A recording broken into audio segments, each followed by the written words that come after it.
La stratégie meurtrière de l'entreprise, la sombre vérité du capital investissement. Le chirurgien ou le boucher. Imaginez une entreprise comme un patient arrivant à l'hôpital. Il a des problèmes. Ses jambes sont peut-être bancales, sa respiration est faible, ses signes vitaux instables. Puis un médecin entre. Il consulte le dossier du patient, prend un air sérieux et dit « Sauvons cette vie ».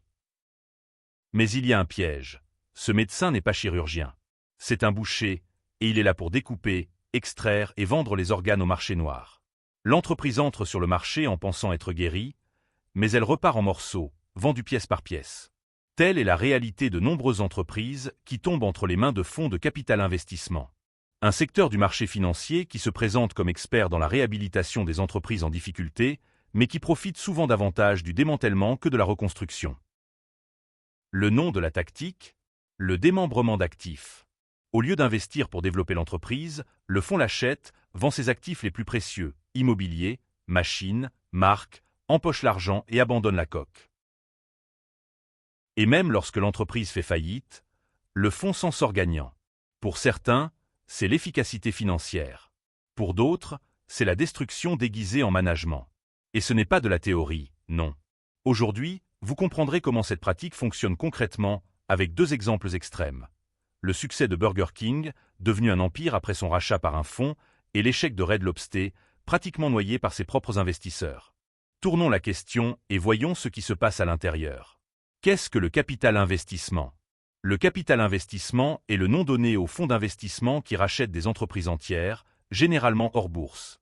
Leur promesse est de transformer des entreprises en difficulté en entreprises rentables. Mais le détail crucial est que ces fonds utilisent rarement leurs propres fonds pour ces acquisitions.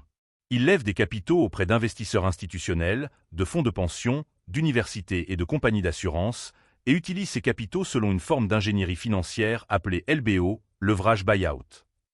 Dans un tel BO, le fonds n'investit qu'une petite partie, généralement 20% de la valeur d'acquisition, et finance les 80% restants par des prêts.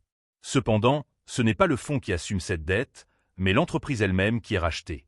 En effet, le fonds prend le contrôle, fait porter la dette à l'entreprise et en devient propriétaire, même avec un faible investissement. Qu'est-ce que le démembrement d'actifs ? Lorsqu'une entreprise est endettée et sous une nouvelle direction, il est temps de créer de la valeur. Cependant, dans de nombreux cas, cela implique de vendre tout ce qui a de la valeur dans l'entreprise. Cette pratique est connue sous le nom de démembrement d'actifs. Le fonds identifie les actifs, bâtiments, terrains, marques, équipements, et commence à les vendre pour générer des liquidités immédiates. Souvent, ces ventes génèrent des bénéfices supérieurs à ceux que l'exploitation de l'entreprise pourrait générer. C'est comme acheter une vieille voiture 100 $, vendre les roues 50 $, fondre la carrosserie et revendre le métal 75 $. On réalise un bénéfice de 25 $ sans jamais avoir réparé la voiture, mais aussi sans rien laisser derrière soi. L'entreprise pourrait même disparaître du marché, mais le fonds a déjà garanti un rendement. Le terme est si lourd de sens que l'ancien dirigeant Gustavo Schwed lui-même l'a comparé à celui de « voleur ». Il n'y a pas de bons voleurs. Le procureur Brendan Ballou, auteur du livre « Plein D », soutient que le modèle de capital investissement, tel qu'il fonctionne aujourd'hui, crée des incitations structurelles à piller les entreprises plutôt qu'à les sauver. La technique de la recapitalisation des dividendes, le profit avant le profit. Un autre outil de l'arsenal du fonds est la recapitalisation des dividendes ou recapitalisation par les dividendes. Le fonctionnement est le suivant. Après avoir racheté l'entreprise par endettement, le fonds contracte un autre emprunt, toujours au nom de l'entreprise, et se distribue cet argent frais sous forme de dividendes. Le fonds a peut-être investi 200 millions de réaux brésiliens, mais en procédant à une réévaluation des dividendes et en distribuant 300 millions de réaux brésiliens de bénéfices, avant toute croissance réelle, il a déjà réalisé un bénéfice.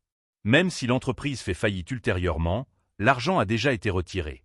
Et le fonds conserve le contrôle, facturant des frais de gestion, des commissions de performance et bien sûr, de nombreux autres frais créatifs.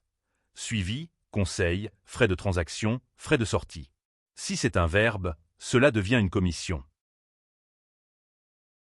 L'affaire Red Lobster, quand le capital investissement coule l'entreprise. Red Lobster, chaîne américaine traditionnelle de restaurants de fruits de mer, est un exemple emblématique de la façon dont tout peut mal tourner.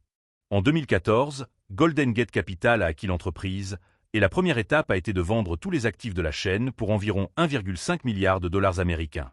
Red Lobster, auparavant propriétaire des bâtiments où elle opérait, a commencé à payer un loyer exorbitant. Ce changement a considérablement augmenté les coûts fixes et a compromis la santé financière de l'entreprise. Dans le même temps, Golden Gate a retiré des centaines de millions de dividendes, alors même que l'entreprise s'affaiblissait. Avec peu de capital à réinvestir, des coûts d'exploitation élevés et l'absence de plan stratégique à long terme, Red Lobster s'est engagé dans une spirale descendante qui a culminé avec un dépôt de bilan en 2024. Le cas Burger King, quand ça marche. Mais ce modèle ne mène pas toujours à la ruine. En 2010, 3G Capital, un fonds brésilien, a acquis Burger King pour environ 4 milliards de dollars américains. La différence? Malgré des mesures de réduction des coûts drastiques, l'accent a été mis sur l'amélioration des opérations, l'expansion internationale et les fusions stratégiques, comme celle avec le Canadien Tim Hortons, qui a donné naissance à Restaurant Brands International. Burger King a modernisé ses restaurants, ajusté sa carte, réduit le gaspillage et renoué avec la croissance mondiale. 3G a certes réalisé un bénéfice, mais a laissé derrière lui une entreprise plus grande et plus efficace qu'elle ne l'avait trouvée. Un cas rare où le scalpel a été utilisé avec une précision chirurgicale et non comme une hache. Pourquoi cela continue-t-il?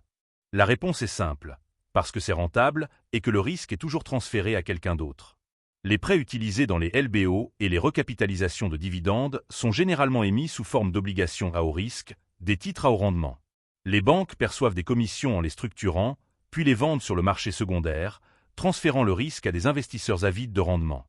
Pendant ce temps, les fonds continuent de générer des bénéfices, même si l'entreprise qu'ils ont rachetée fait faillite. Conclusion. Scalpel ou tronçonneuse. Le capital investissement peut effectivement être un puissant outil de transformation. Entre des mains responsables, c'est un scalpel. Il élimine les excès, ajuste les processus et sauve des entreprises. Mais en pratique, de nombreux fonds utilisent ce pouvoir comme une tronçonneuse. Ils détruisent, démantèlent et vendent les restes, tout en engrangeant une récompense. L'affaire Burger King montre qu'il est possible de créer de la valeur sans détruire. Mais l'affaire Red Lobster révèle l'envers de la médaille. La logique du profit immédiat prime sur toute stratégie à long terme. Le problème n'est pas l'instrument. C'est lui qui tient le scalpel ou la lame. Mais maintenant, il est temps de partir. À bientôt dans la prochaine vidéo, mon cher ami.